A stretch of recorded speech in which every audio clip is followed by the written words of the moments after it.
नमस्कार दोस्तों, स्वागत है आपका फिनोवेशन मार्केट्स में। दोस्तों, कल्पना कीजिए एक ऐसी कंपनी की जिसके पास 50 करोड़ से भी ज़्यादा कस्टमर्स हैं। यानी कई देशों की जो टोटल आबादी है उससे भी ज़्यादा लोग एक ही कंपनी का नेटवर्क यूज कर रहे हैं। अब वही कंपनी भारत के इतिहास का सबसे बड़ा धमाका करने जा रही है। जी हाँ, मैं बात कर रहा हूँ मुकेश अंबानी की रिलायंस जियो की, जिसका आईपीओ अब दरवाजे में दस्तक दे रहा है। लेकिन इस वीडियो में हम सिंपल आईपीओ न्यूज़ नहीं देने वाले हैं, क्योंकि ये जो आईपीओ की कहानी है जियो की, इसमें एक बहुत बड़ा यू टर्न आया है और पर्दे के पीछे क्या कुछ चल रहा है इसके बारे में हम आज इस वीडियो में बात करने वाले हैं।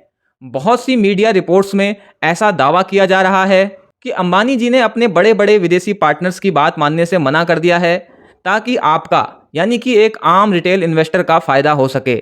किस हद तक ये बात सच है इसको भी जानने की पूरी कोशिश करेंगे। तो चलिए वीडियो को स्टार्ट करते हैं। तो देखिए, ये बात तो हम सभी जानते हैं कि साल 2016 में जब जियो लॉन्च हुआ था तो उसने फ्री डेटा और कॉलिंग देकर पूरी टेलीकॉम इंडस्ट्री को हिला दिया था। देखते ही देखते जियो इंडिया की सबसे बड़ी टेलीकॉम कंपनी बन गई। आज जियो के पास इंडिया के जितनी भी लोग इंटरनेट का यूज करते हैं उसका 60% से ज़्यादा हिस्सा है। लेकिन अब जियो जो है वो केवल एक टेलीकॉम कंपनी तक सीमित नहीं रही है। जियो ने अब एआई में और क्लाउड कंप्यूटिंग में भी एंट्री कर ली है। यहाँ तक कि जियो ने एनवीडिया जैसी लीडिंग कंपनी के साथ भी हाथ मिलाया है ताकि भारत में एआई का जो इंफ्रास्ट्रक्चर है उसको बढ़ाया जा सके। लेकिन अब सवाल ये है कि जब सब कुछ इतना अच्छा चल रहा था तो इस आईपीओ में अचानक से यू टर्न क्यों लिया गया। तो अब सिंपल वे में समझो कि मामला है क्या। पहले खबर थी कि जियो का जो ये आईपीओ है वो ऑफर फॉर सेल होगा। ऑफर फॉर सेल का मतलब है कि कंपनी के जो पुराने बड़े इन्वेस्टर्स हैं, जैसे कि जियो के केस में फेसबुक है, गूगल है, वो अपने हिस्से के शेयर बेचेंगे और पैसा लेकर कंपनी से बाहर निकल जाएंगे। लेकिन अब जो लेटेस्ट रिपोर्ट आई है उसके अकॉर्डिंग रिलायंस ने यहाँ पर एक बहुत बड़ा यू टर्न लिया है और रिलायंस का कहना है कि ओएफएस की जगह यानी कि ऑफर फॉर सेल की जगह अब फ्रेश शेयर्स यानी कि बिल्कुल नए शेयर्स जारी किए जाएंगे। तो अब आप सोच रहे होंगे कि इससे क्या फ़र्क पड़ता है। फ़र्क पड़ता है और बहुत बड़ा फ़र्क पड़ता है, क्योंकि देखिए अगर कोई कंपनी नए शेयर जारी करती है तो आईपीओ से मिलने वाला जितना भी पैसा है, जो कि रिलायंस जियो के केस में $4 बिलियन, यानी कि अगर आप इसको इंडियन रुपीज़ में देखेंगे तो ये 33,000 करोड़ रुपए से ज़्यादा हो सकता है। तो नए शेयर्स जारी करने के केस में ये पैसा सीधा जियो के पास जाएगा और इस पैसे का इस्तेमाल कंपनी करेगी अपना कर्ज चुकाने में और बिजनेस को आगे बढ़ाने में। रिपोर्ट में ये भी कहा गया है कि ये जो टोटल 33,000 करोड़ रुपीस है, इसमें से 25,000 करोड़ रुपए केवल कर्ज चुकाने में यूज किए जाएंगे।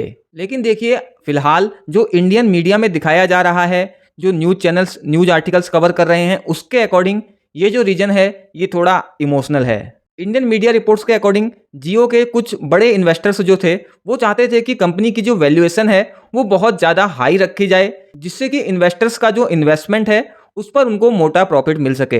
लेकिन मुकेश अंबानी जी का सोचना यहाँ पर थोड़ा अलग था। वो नहीं चाहते थे कि जियो के शेयर इतने महंगे प्राइस पर लिस्ट हों कि लिस्टिंग के बाद ही जो स्मॉल इन्वेस्टर्स हैं उनको नुकसान होना स्टार्ट हो जाए। वो चाहते थे कि लिस्टिंग के बाद भी इन्वेस्टर्स को प्रॉफिट मिलता रहे और उनकी कमाई हो।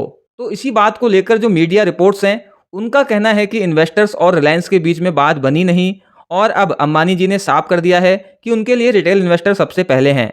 हालांकि ये इंडियन मीडिया के द्वारा दिखाया जा रहा है, यहाँ पर कंपनी का कोई भी ऑफिशियल स्टेटमेंट इसको लेकर नहीं आया है।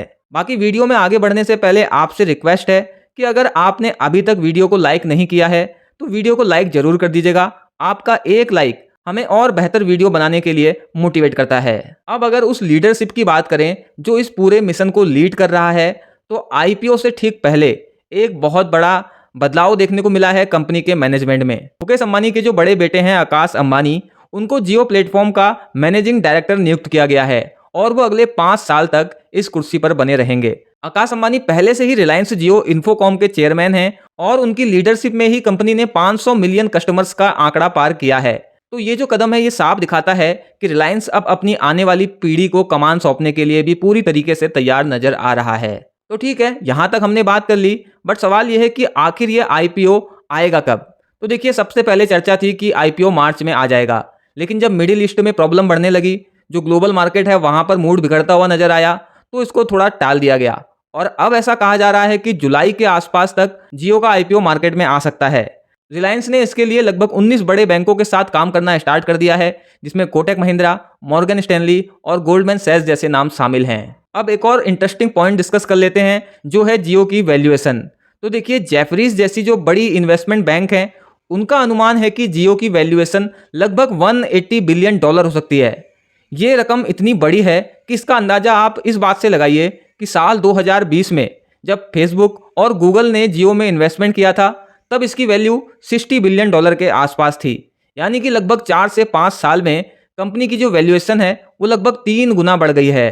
तो अब ऐसे में एक आम रिटेल इन्वेस्टर को क्या समझना जरूरी है? तो देखिए, जियो अब एक केवल टेलीकॉम कंपनी नहीं रह गई है, ये एक लीडिंग टेक कंपनी बनने की राह पर है।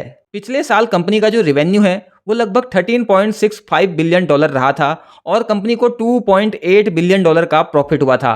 हालांकि अभी भी कंपनी का जो 90% रेवेन्यू है वो टेलीकॉम से ही आता है, लेकिन एआई और क्लाउड जैसे जो नए बिजनेस हैं वो फ्यूचर में कंपनी का गेम पूरी तरीके से बदल सकते हैं। अंबानी जी ने खुद कहा है कि जियो प्लेटफॉर्म की जो लिसनिंग है वो भारत के डिजिटल फ्यूचर के लिए एक बड़ा मील का पत्थर साबित हो सकती है। लेकिन यहाँ पर एक सवाल भी है कि बाजार की जो अभी परिस्थिति चल रही है, जो अनसर्टेनिटी चल रही है, उस बीच क्या इतना बड़ा आईपीओ सफल हो पाएगा? क्या ये एलआईसी और टाटा टेक्नोलॉजी जैसे जो आईपीओस हैं उनका रिकॉर्ड तोड़ पाएगा? हालांकि ये तो वक्त ही बताएगा।